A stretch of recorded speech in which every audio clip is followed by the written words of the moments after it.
Continuamos con el señor Amaury Guzmán, quien va a mostrarnos el desarrollo de las empresas solidarias de salud en el sistema obligatorio de garantía de la calidad en salud.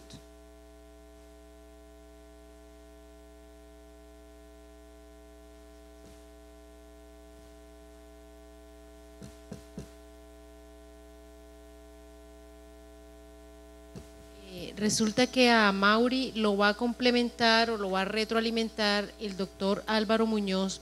Yo quiero que tengas en cuenta eso en la presentación. Él fue uno de los que estuvo en la redacción de los decretos de habilitación financiera para las EPS del contributivo en el tema de calidad.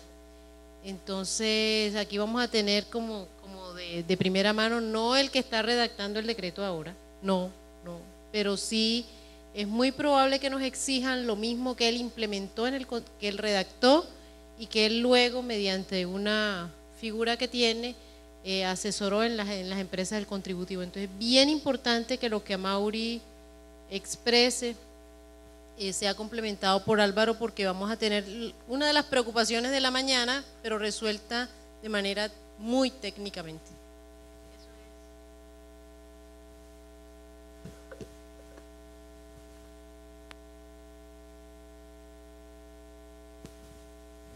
Bien, muchas gracias. Yo no soy experto en calidad, pero soy un miembro de una junta directiva que ha venido preocupado con el tema de calidad en las empresas y ahora me estoy ocupando del tema. Entonces, en él un poco vamos a hablar del tema de calidad.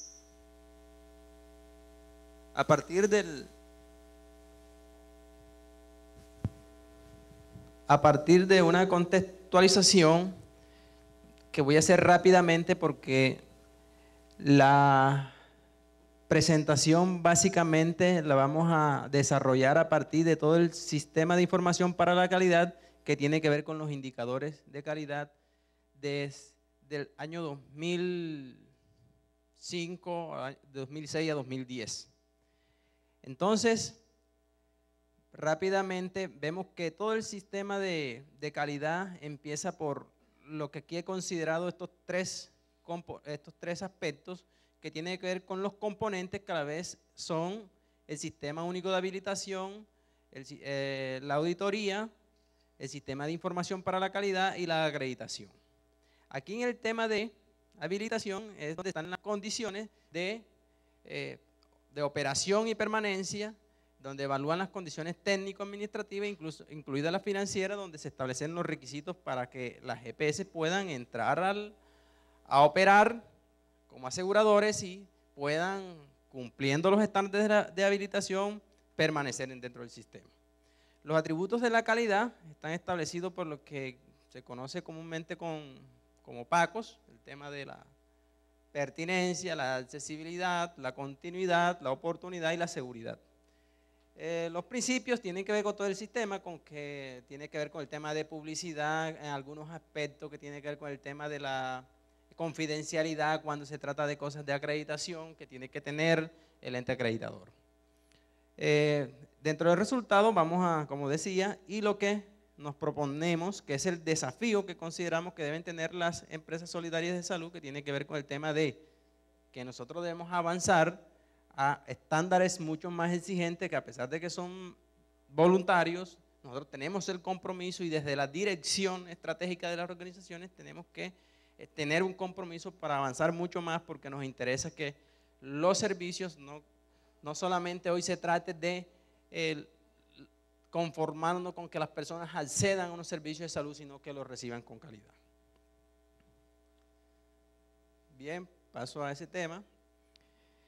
Los componentes del sistema de garantía para el sistema obligatorio de garantía de calidad pasa porque esto es lo que nosotros hemos llamado como la filosofía del sistema de garantía de calidad, que tiene que ser centrada en el usuario y que el mejoramiento es continuo.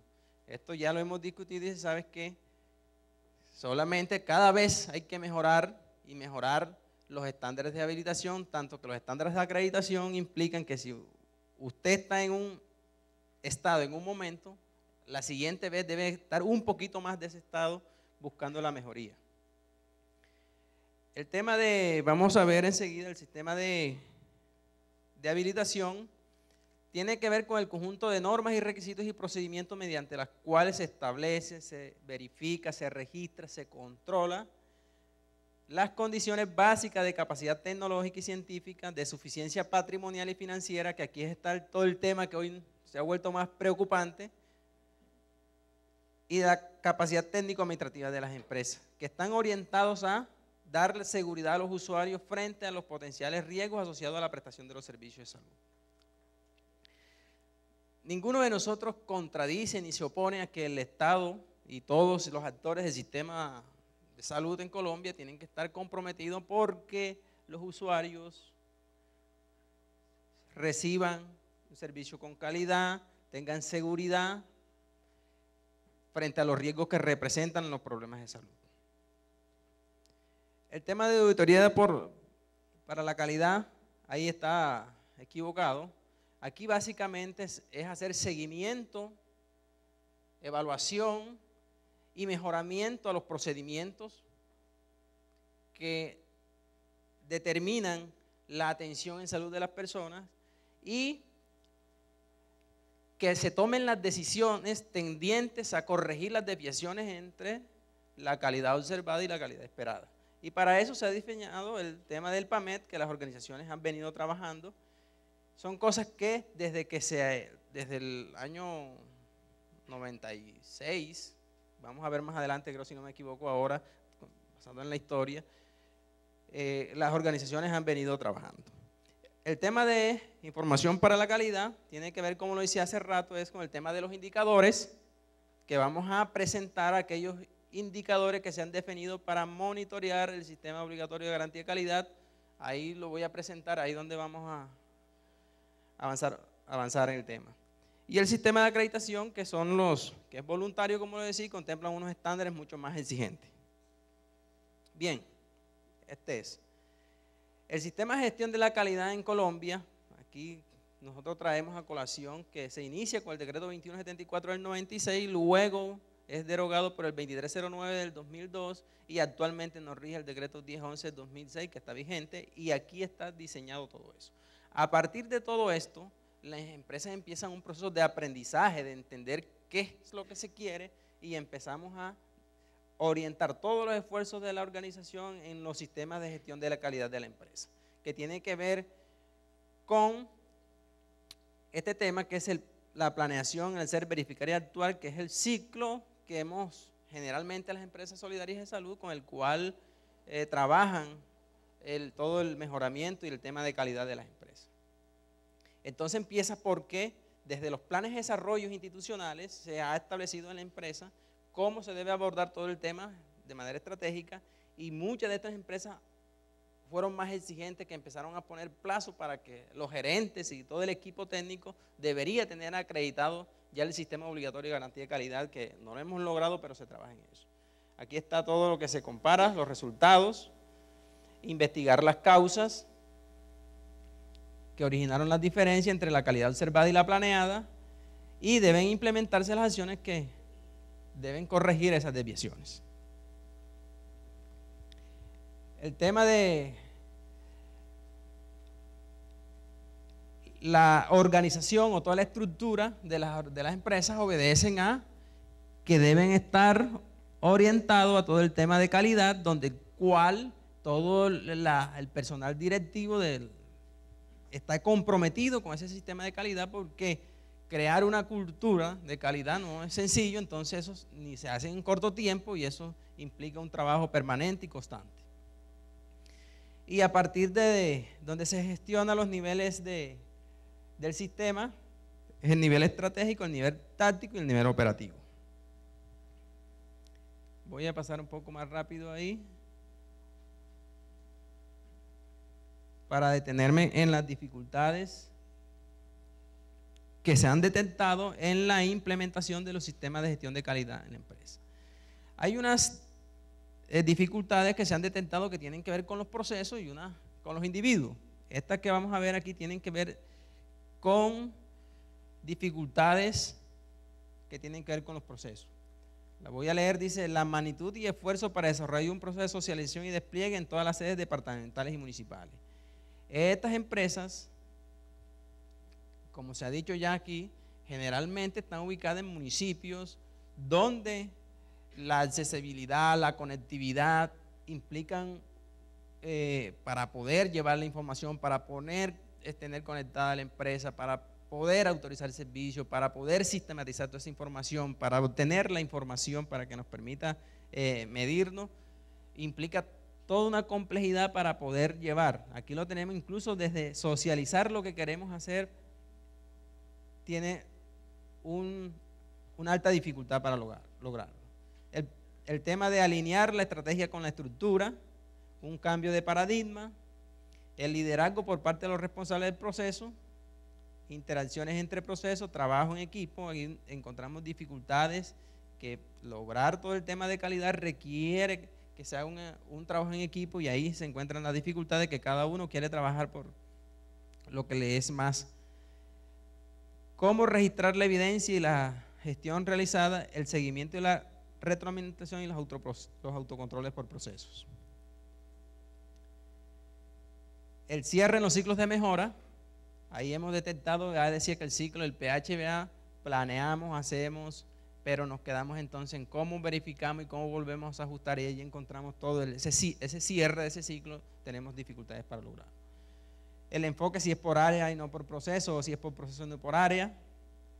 La estructura orgánica no apoya la estructura de los procesos, o sea, bajo nivel de cumplimiento de los planes de mejoras, alto número de indicadores de control, inversión en alto número de recursos económicos, físicos y técnicos, la movilización del talento humano a las sesiones de capacitación, rotación del personal. Esta rotación del personal está más dada cuando dentro de las IPS, como aquí se decía, nosotros no prestamos directamente el servicio, somos los encargados de gestionar la red, pero entonces cuando la calidad se ve y la siente el usuario cuando tiene frente al médico, y todas las encuestas que se han hecho, cuando se evalúa qué procesos tienen más dificultad, encontramos que los procesos de mayor dificultad son los que tienen que ver con el prestador.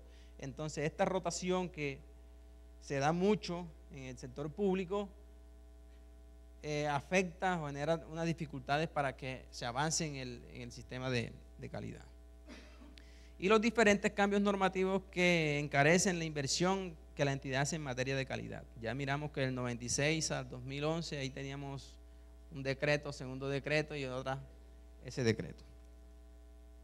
Y esta tiene que ver con las dificultades relacionadas o inherentes a los individuos. La dependencia, el control por otro, muchos control, poca educación, motivación por otros, la motivación era por salario o por amenaza, o no había la motivación para que se trabajara por calidad. Voy a avanzar porque me interesa mirar esto.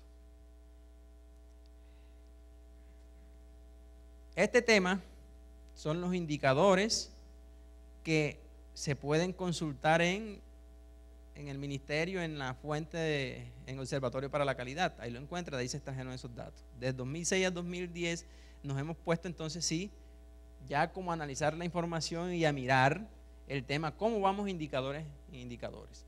Aquí ve esta presentación, se hace comparando, la GS es la línea azul, el subsidiado es, donde están las GS, es la roja, el contributivo es el verde y medicina prepagada.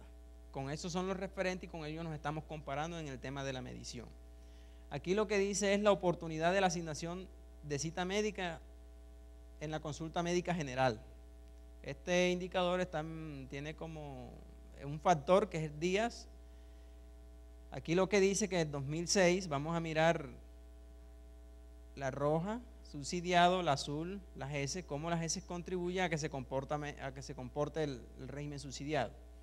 Decía aquí que en 2006 nosotros tardábamos, las S tardábamos 1.1 día para asignar la cita médica a nuestros afiliados.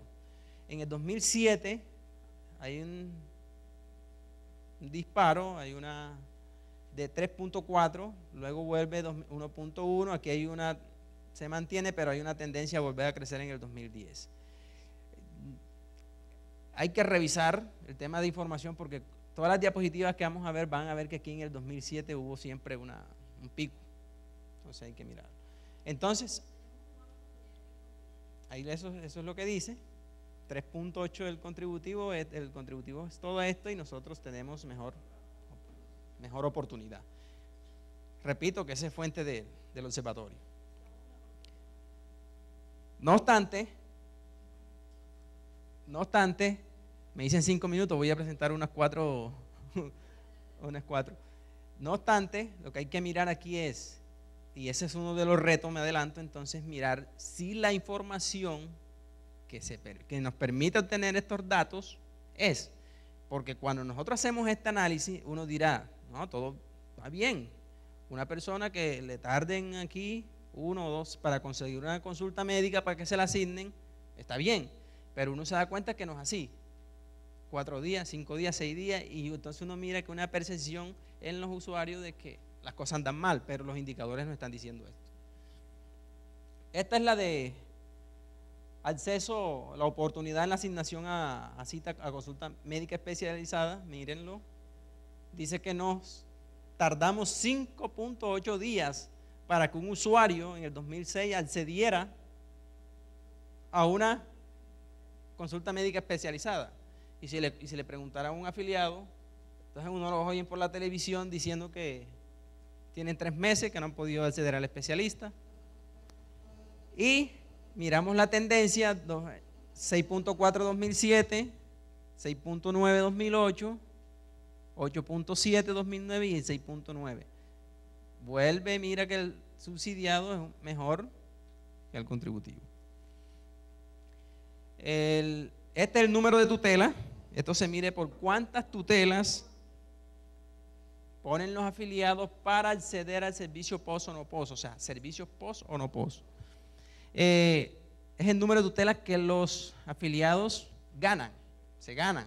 Generalmente los jueces siempre le dan la razón a los usuarios. Aquí decía que en el 2006 nosotros nos ponían 19 tutelas.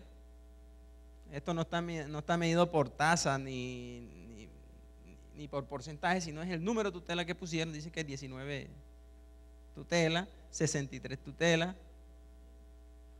2.556, 541, 332. Por eso insisto que deberíamos, el reto que tenemos nosotros, voy a basar rápidamente entonces, ya esa diapositiva se la podemos enviar y la pueden mirar o la pueden incluso descargar hacer desde el observatorio, bajar ustedes los datos, pero los retos que decía, primero, nosotros tenemos que avanzar decididamente en que estas empresas pasen a unos estándares superiores de calidad, o sea, es acreditar ese sistema obligatorio de calidad. Frente al tema de los indicadores que tenemos, esta fuente de información es que sea veraz, y este es un principio del sistema obligatorio de garantía de calidad, que sea confiable, que sea fiable, que sea veraz la información, porque entonces tenemos. Ahora, ¿dónde viene esta información? Esta información la reportan los prestadores, porque a partir de esa información nosotros empezamos a construir estos indicadores. Entonces hay que hacer un esfuerzo para que esa información, además de que sea veraz, se reporte oportunamente. Decía que deben integrarse los indicadores con los IPS, porque hay unos indicadores, ahí solamente mostramos los indicadores de EPS, pero hay indicadores para IPS. Debemos entonces tomar las decisiones nuestras si nos dejan, porque hemos venido mirando cómo resolvemos muchos problemas, entonces nos desvían, nos detenemos de manera reactiva a responder a las exigencias normativas que nos vienen haciendo, y no somos proactivos en analizar la información que obtenida de los datos de calidad nos permita tomar decisiones estratégicas, tácticas y operativas para mejorar la red asistencial, y a partir de la evaluación de la gestión del asegurador por resultados en salud pública afiliada. O sea, ahí debemos llegar. Que nuestra evaluación, ojalá los debates ya no sean que el patrimonio, que el número de afiliados, sino es qué tanto mejora la salud, cuántas personas ya no se enferman, cuántas personas a donde nos debe llevar es que al final ¿cómo se llama eso? El nivel de vida, al final de vida, la calidad de vida de las personas sea mejor. De esta manera termino, muchas gracias.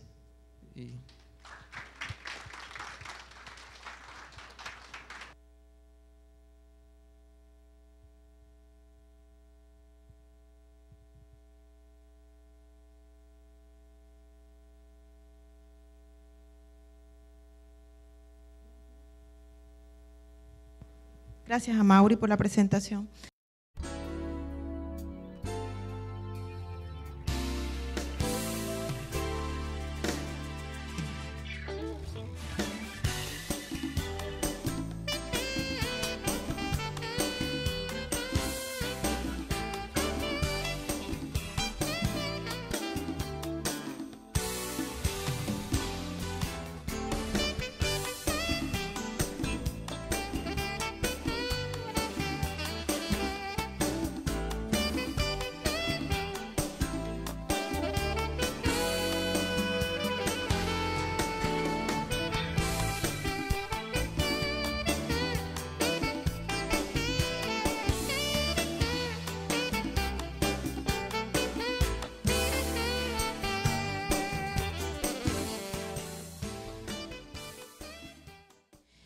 Recibimos al doctor Álvaro Muñoz, es médico especialista en gerencia de servicios de salud y finanzas, MBA y doctorado en economía de la salud. Bienvenido, doctor.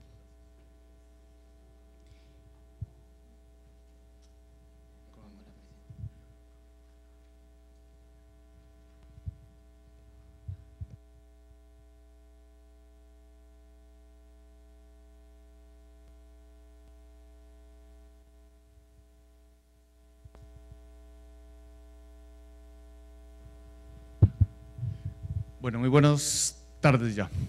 El tema, digamos que se va a dividir en tres partes. Rápidamente quisiera comentarles para que tengamos un mapa mental y pedirles su disposición mental para poderlo entender en el tiempo que nos han fijado. Uno es que vamos a revisar rápidamente cómo se construyó la norma para el régimen contributivo, ¿sí? Es importante que ustedes sepan lo que pasó hace unos 4 o 5 años en el régimen contributivo, cómo llegó y qué lecciones podemos aprender de ahí, porque la ventaja que se tiene en este caso es que ya otro sector muy parecido a nosotros pasó por allí y ya hay lecciones que hay que aprender y que no podemos volvernos a caer en ese mismo punto. Derivado de eso, vamos al tema de fondo de hoy, y es qué lecciones respecto a la aplicación de un sistema de gestión de riesgos son aplicables para los temas de calidad. Y quise excederme un poquito en eso diciendo qué cosas de esas nos sirven para el mejoramiento estratégico de las instituciones. Y por último, esto se lo agregué anoche, es un cierre sobre lo que el ministro habló, de lo que viene, de los cambios que vienen, porque me parece que vale la pena aprovechar la avenida y por lo menos dar mi perspectiva detrás de esto. Bien, por un momento, por favor, por un momento, quítense el sombrero de entidades, quítense el sombrero de subsidiado, piensen como Estado y como ciudadano. O sea, el Estado, no el gobierno nacional, no, como ciudadano, como ciudadano. El concepto de riesgo es un concepto que hace mucho tiempo está en el Sistema General de Seguridad Social en Salud.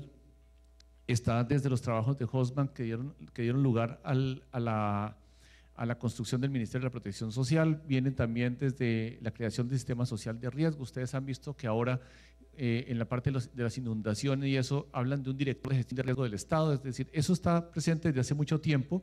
La misma OMS también habla de riesgo desde el año 2002, cuando en los sistemas de salud pero asociados a eventos adversos.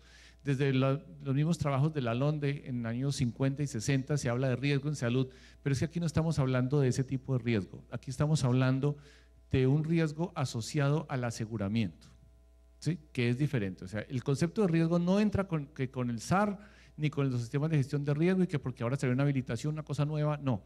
El tema de riesgo es un tema recurrente en los sistemas de salud, pero aquí estamos hablando de riesgo asociado al aseguramiento, ¿ok?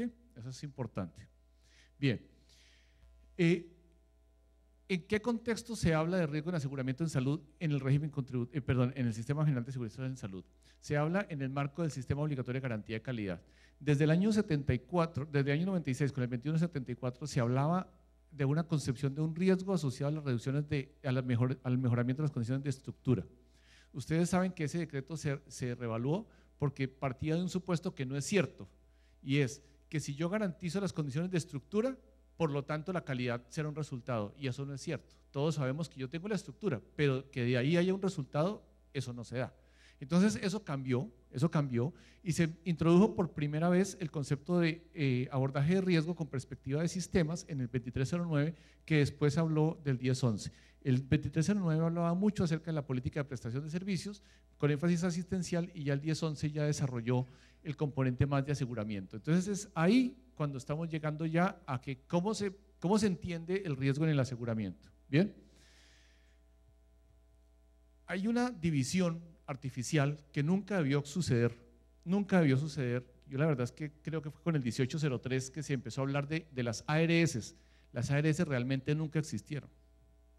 La ley 100 hablaba de unos organismos rectores y moduladores, que hablaba del Ministerio, de la Superintendencia y en ese momento el Consejo Nacional de Seguridad Social en Salud.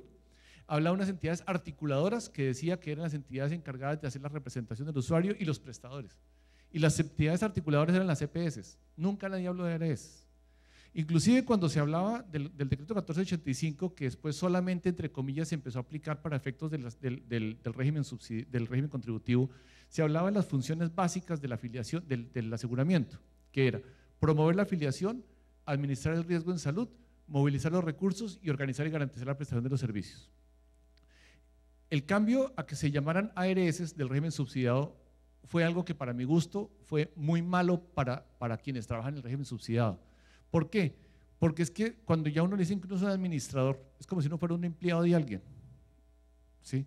Es como que yo le mando a que usted me haga tal cosa. Entonces, si yo le digo, administreme la finca, el administrador viene y me dice, sí doctor, mire, ¿sabe qué? En octubre me acabó la plata. Entonces, pues me toca o echar al administrador o darle más plata, pero me quedo con la piedra yo porque no puedo hacer nada. En cambio, si contrato un gerente de la finca, el gerente me tiene que dar unos resultados. Entonces, hoy en día, ese reconocimiento que ustedes con mucha justicia reclaman, resulta que mientras la gente los siga viendo como meros administradores, pues es lógico que la gente critique que es que el administrador no me paga, que es que el administrador no vino, que es que el administrador no, porque nos ven como de segunda. No, hay que asumir el riesgo, hay que asumir un rol más gerencial. Eso tiene ventajas y, digamos, responsabilidades. Entonces, eso que se dio acá y que nunca debió perderse, se perdió, y ahora con la ley 1122 se está tratando de recoger. Miren lo que dice la ley 1122 y verá que es fundamentalmente lo mismo que decían en el año 94 las EPS, es fundamentalmente lo mismo. Dice, administrar el riesgo financiero de los, pues obviamente del sistema, gestión del riesgo en salud, articular la red e implementar un sistema de gestión de calidad y representar al usuario. Es básicamente lo mismo. ¿Qué es representar al usuario? Si yo como usuario supiera de qué me voy a enfermar y cuándo me voy a enfermar, ¿yo me aseguraría? No, ¿cierto? Yo me aseguro es porque yo no sé si me voy a enfermar. O sea, yo no sé si me voy a enfermar, y como muchos de nosotros no nos enfermamos, con la plata mía atienden al señor, y con la plata del señor, si tampoco se enferma, atienden a fulana y a fulana. Ese es el fundamento del aseguramiento. Si yo supiera que no me voy a enfermar, ¿yo tendría voluntad de pagar por mi seguro ese año? No, porque pues, como yo sé que no me van a robar. Entonces, la función fundamental del aseguramiento es la incertidumbre, ¿cierto? Bien, primer punto. Segundo, si yo supiera, ya se me está olvidando pues por estar trabajando tanto tiempo en esta parte financiera, pero digamos, si yo supiera de qué me voy a enfermar y que para tal enfermedad yo voy a necesitar una diálisis o ya voy a necesitar una cirugía, tal cosa, la gente no sabe eso, la gente necesita yo voy a que me atiendan. Yo no sé qué es lo que me van a hacer, si me van a operar, yo no sé, yo voy a que me atiendan. El que sabe qué es lo que necesita la persona es el asegurador. Es el asegurador. El asegurador es el que le dice, sí señor, mire, usted necesita un primer nivel, usted necesita un segundo nivel, usted necesita una diálisis. Él es el que sabe. Esa función se llama representación. Representación es una función que le aparece en el sistema para poder ayudarle a las personas a que alguien que sabe más que él le organice los servicios de salud, porque él no sabe. Esa es una función indelegable de las EPS, indelegable. El día que las EPS no ejerzan representación del usuario, ¿para qué? Pues no es para qué EPS. Pues para qué EPS, yo mejor voy al hospital y que me atiendan. Ya lo dijo claramente el doctor Castellanos. El día que yo piense que el hospital es la solución a los problemas de salud, es como decir que la policía es la solución a los problemas de seguridad. La policía siempre llega tarde, llega cuando ya el delito se cometió. Y así están los hospitales, que creen que es que ellos, cuando uno llega al hospital es porque ya perdió la salud. Es al contrario. ¿Sí? Entonces nos tenemos que nosotros mismos quitar eso de la cabeza. La representación del usuario para su propio bienestar y la generación de su salud es la responsabilidad de la EPS. Bien.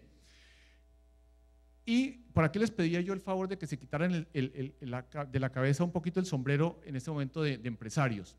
Es porque fundamentalmente la Constitución Nacional lo dice, la salud es un derecho de los colombianos. ¿Quién es el garante? El Estado. ¿Quiénes somos nosotros? Nosotros como empresarios del régimen subsidiado en este momento aquí hablando en sentido propio, somos unos privados que estamos cumpliendo funciones delegadas por el Estado. ¿Sí o no? ¿Cierto? Para eso el Estado nos da un dinero. Como no nos podemos ser muy queridos, pero si el Estado nos da un dinero que es público, nos tiene que indicar unas condiciones. Unas condiciones. Muy bien. Hay un problema y es que nosotros, bueno, yo creo que nosotros tenemos mucho de qué enorgullecernos en el ejercicio del sistema, pero a veces se nos olvida que, pues, que cuando se desarrolló con la Ley 100, no toda la información estaba disponible y muchas cosas se han ido ajustando de allá para acá. Lo importante acá es que resulta que han sucedido cosas que antes no estaban previstas, como por ejemplo el tema de la intersectorialidad y la intertemporalidad. Pero fundamentalmente quiero hacer referencia a esto. Este es un negocio de ciclo inverso. ¿Qué quiere decir un negocio de ciclo inverso? Si ustedes van a almorzar y les sale una mosca y un pelo en la sopa, ustedes pueden pararse y no pagar la sopa, ¿cierto? Porque ya se prestó el servicio. El problema con los negocios de ciclo inverso es cuando yo primero recibo la plata y después miro a ver si presto el servicio, que es el caso nuestro. A nosotros nos dan una plata y si la persona no se enfermó, pues de buenas usted. Si la persona se enfermó, pues atiéndala. Pero cuando yo tengo la plata, y no una, sino muchas platas, ¿qué pasa cuando yo tengo la plata de mucha gente y todavía ustedes ni siquiera han empezado a demandar servicios? Yo tengo un riesgo, se llama riesgo moral, que es el sentirme rico con plata que no es mía. ¿Esa plata es mía?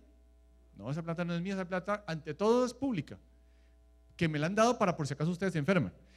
Un negocio de ciclo inverso genera un riesgo por el hecho de que es como sentirse rico con una plata que no es de uno.